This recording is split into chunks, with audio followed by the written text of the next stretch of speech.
नमस्कार, आज की बात में आपका स्वागत है। बिहार की 121 सीटों पर कल वोटिंग होगी। पोलिंग बूथ पर वोटिंग मशीनें पहुंच चुकी हैं। राजनीतिक पार्टियों ने पोलिंग एजेंट को तैनात कर दिया है। सभी पार्टियां ज्यादा से ज्यादा वोटर्स को पोलिंग बूथ तक ले जाने के इंतजाम में जुटी हैं। चुनाव से पहले सुरक्षा व्यवस्था कड़ी कर दी गई है, क्योंकि जिन सीटों पर चुनाव होने हैं उनमें अनंत सिंह, सूरज भान, ओसामा साहब, रीतलाल यादव, मुन्ना शुक्ला, मनोरंजन सिंह और पप्पू पांडे जैसे बड़े बड़े बाहुबलियों का राजनीतिक भविष्य दांव पर लगा है। तेजस्वी प्रताप यादव, तेज प्रताप यादव, सम्राट चौधरी, विजय सिन्हा जैसे नेताओं के भविष्य का फैसला भी मतदाता कल करेंगे। वोटिंग का दिन है, इसलिए आज साइलेंस पीरियड था, लेकिन शांति दिखाई नहीं दी, क्योंकि उन सीटों पर कैंपेन पूरे जोर शोर से हुआ जहां सेकेंड फेज में वोटिंग होनी है। आज राजनाथ सिंह, जेपी नड्डा, तेजस्वी यादव, योगी आदित्यनाथ, हिमंता बिस्व शर्मा, अखिलेश यादव और प्रियंका गांधी जैसे तमाम नेताओं की रैलियां हुई। लेकिन राहुल गांधी आज बिहार में नजर नहीं आए। राहुल ने दिल्ली में एक हाइड्रोजन बम फोड़ने का दावा किया। इस बार उन्होंने दावा किया कि हरियाणा में बीजेपी वोट चोरी से जीती और हरियाणा में 25 लाख से ज्यादा फर्जी वोटर्स ने वोट डाले। राहुल दावा कर रहे हैं कि हरियाणा में वोटर लिस्ट में वोट जोड़कर बीजेपी ने जीत हासिल की। लेकिन बिहार में प्रियंका गांधी ने दावा किया कि बीजेपी ने बिहार में चुनाव जीतने के लिए 65 लाख से ज्यादा लोगों के वोट काटे। राहुल और प्रियंका के दावों में कितना दम है? चुनाव आयोग ने इसका क्या जवाब दिया? बीजेपी ने राहुल गांधी के आरोपों की हवा कैसे निकाली? ये सब मैं आपको बताऊंगा, लेकिन पहले बात करते हैं बिहार के चुनाव की। बिहार के 18 जिलों की 121 सीटों पर कल सुबह 7 बजे से वोटिंग शुरू हो जाएगी। जिन सीटों पर कल वोट डाले जाएंगे उनमें मोकामा, रघुनाथपुर, महुआ, राघोपुर, लालगंज, तारापुर, गौराबौराम और अलीनगर जैसी सीटों पर सबकी निगाहें हैं। बहुत सी सीटें ऐसी हैं जहां बाहुबली मैदान में है। मोकामा में तो माहौल पहले ही गर्म है। अनंत सिंह वोटिंग से पहले हत्या के केस में जेल पहुंच चुके हैं।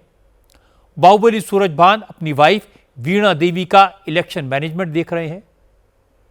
अनंत सिंह के लिए केंद्रीय मंत्री ललन सिंह पूरा जोर लगाए हुए हैं। लेकिन योगी आदित्यनाथ बिहार के लोगों को बता रहे हैं कि माफिया पर नकेल कसने से कुछ नहीं होगा। लातों के भूत बातों से नहीं मानते। माफिया के सफाई के लिए बिहार में वही करना पड़ेगा जो उन्होंने उत्तर प्रदेश में किया। आज भी योगी की बिहार में 4 पब्लिक मीटिंग्स हुई। हर रैली में योगी ने बिहार के लोगों को बताया कि उन्होंने यूपी में माफिया को कैसे नर्क का रास्ता दिखाया।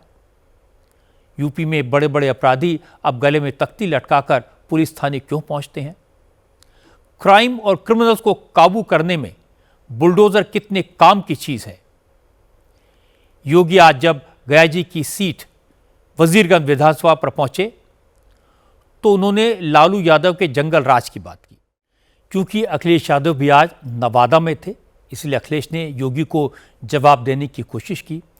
उन्होंने कहा योगी झूठे दावे करते हैं, बात बात पर झूठ बोलते हैं, इसलिए कोई योगी की बातों पर भरोसा नहीं करेगा। योगी जी की किसी बात पे भरोसा मत करना।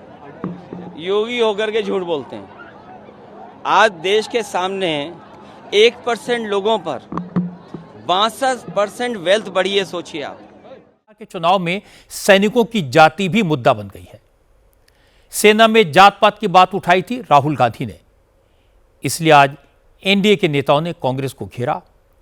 बांका में रक्षा मंत्री राजनाथ सिंह ने कहा कि राहुल ने जिस तरह सेना को जाति के नाम पर बांटने की कोशिश की वो शर्मनाक है। राजनाथ सिंह ने कहा कि सैनिक की कोई जाति नहीं होती, सेना का एक ही धर्म देश की सुरक्षा है। हालांकि आज राहुल गांधी बिहार नहीं गए, उन्होंने दिल्ली में बड़ा कारनामा किया, फिर से हाइड्रोजन बम फोड़ने का दावा किया। राहुल गांधी ने एक बार फिर बीजेपी पर चुनाव आयोग की मदद से वोट चोरी का इल्जाम लगाया। राहुल गांधी की प्रेस कॉन्फ्रेंस शुरू होने से पहले कांग्रेस के ट्विटर हैंडल पर लिखा गया, हाइड्रोजन बम इज लोडिंग। थोड़ी देर के बाद राहुल गांधी 2-4 क्विंटल कागजों का पुलिंदा लेकर पहुंचे, फिर प्रेजेंटेशन के जरिए यह साबित करने की कोशिश की कि पिछले साल हरियाणा में बीजेपी ने वोट चोरी से चुनाव जीता था। राहुल के आरोपों का चुनाव आयोग ने भी पॉइंट वाइज जवाब दिया। इलेक्शन कमीशन ने कहा कि हरियाणा में चुनाव से पहले पिछले वोटर लिस्ट का रिवीजन हुआ। वोटर लिस्ट का ड्राफ्ट कांग्रेस को दिया गया था, तब कांग्रेस पार्टी ने कोई ऑब्जेक्शन नहीं किया। जब फाइनल वोटर लिस्ट पब्लिश की गई तो भी कांग्रेस ने उसके खिलाफ कोई अपील नहीं की। आज बिहार जाने से पहले योगी ने लखनऊ में गरीब परिवारों को घर की चाबियां सौंपी। जो घर गरीबों को मिले वो माफिया मुख्तार अंसारी के कब्जे से खाली कराई गई जमीन पर बने हैं। लखनऊ की सबसे प्राइम लोकेशन पर बने हैं। एक एक घर की मार्केट वैल्यू 1 करोड़ तक है, लेकिन ये फ्लैट गरीब परिवारों को सिर्फ 10.5 लाख रुपए में दिए गए। फिलहाल उन्हें सिर्फ 2.5 लाख रुपए जमा कराने हैं और बाकी का पैसा आसान किश्तों में देना होगा। हजरतगंज के पास डालीबाग इलाके में बने इन फ्लैट्स का उद्घाटन आज योगी ने किया। आज श्री गुरु नानक देव जी की भी जयंती है। श्री गुरु नानक देव जी के प्रकाश पर्व पर दुनिया में उत्साह और भक्ति भाव दिखाई दिया। इस मौके पर देश भर के गुरुद्वारों में शानदार सजावट हुई, शब्द कीर्तन हुए, करोड़ों श्रद्धालुओं ने गुरुद्वारों में माथा टेका। अमृतसर में तो खास रौनक दिखाई दी। स्वर्ण मंदिर में जबरदस्त लाइटिंग की गई, आतिशबाजी हुई। आज देव दीपावली है।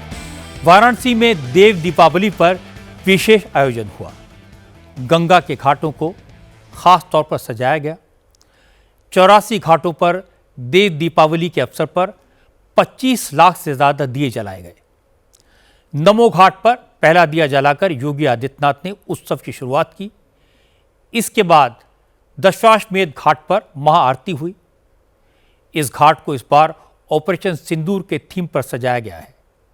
देव दीपावली पर बागेश्वर धाम वाले आचार्य धीरेन्द्र शास्त्री उत्तरकाशी में यमुना में स्नान करने के लिए पहुंचे।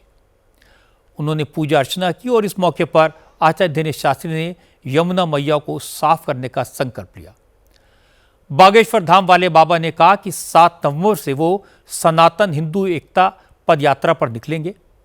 दिल्ली से वृंदावन तक पैदल चलेंगे। इस यात्रा के जरिए वो लोगों को यमुना मैया को फिर से साफ करने का संदेश देंगे।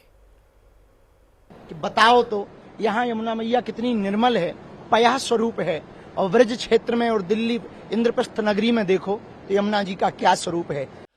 आज प्रधानमंत्री नरेंद्र मोदी ने विमेंस वर्ल्ड कप जीतने वाली टीम इंडिया के खिलाड़ियों से मुलाकात की।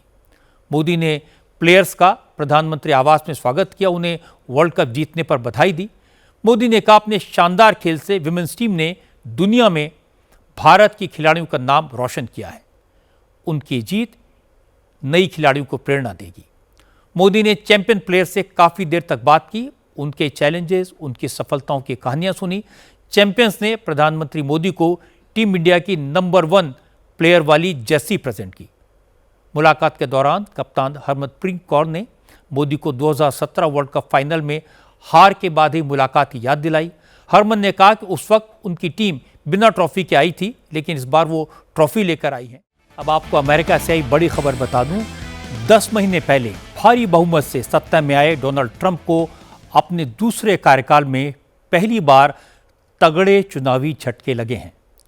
मिड टर्म चुनाव में ट्रंप की रिपब्लिकन पार्टी को करारी हार का सामना करना पड़ा। वर्जीनिया और न्यू जर्सी में डेमोक्रेट्स ने रिपब्लिकन्स को हरा दिया। कैलिफोर्निया और पेंसिल्वेनिया में भी ट्रंप की रिपब्लिकन पार्टी को झटका लगा। ट्रंप के लिए सबसे बुरी खबर आई न्यूयॉर्क से। न्यूयॉर्क में मेयर का चुनाव डेमोक्रेटिक पार्टी के कैंडिडेट जोहरान ममदानी ने जीता। ममदानी ने न्यूयॉर्क के फॉर्मर गवर्नर एंड्रयू कुओमो को हराया, जिनको प्रेसिडेंट डोनाल्ड ट्रंप ने सपोर्ट किया था।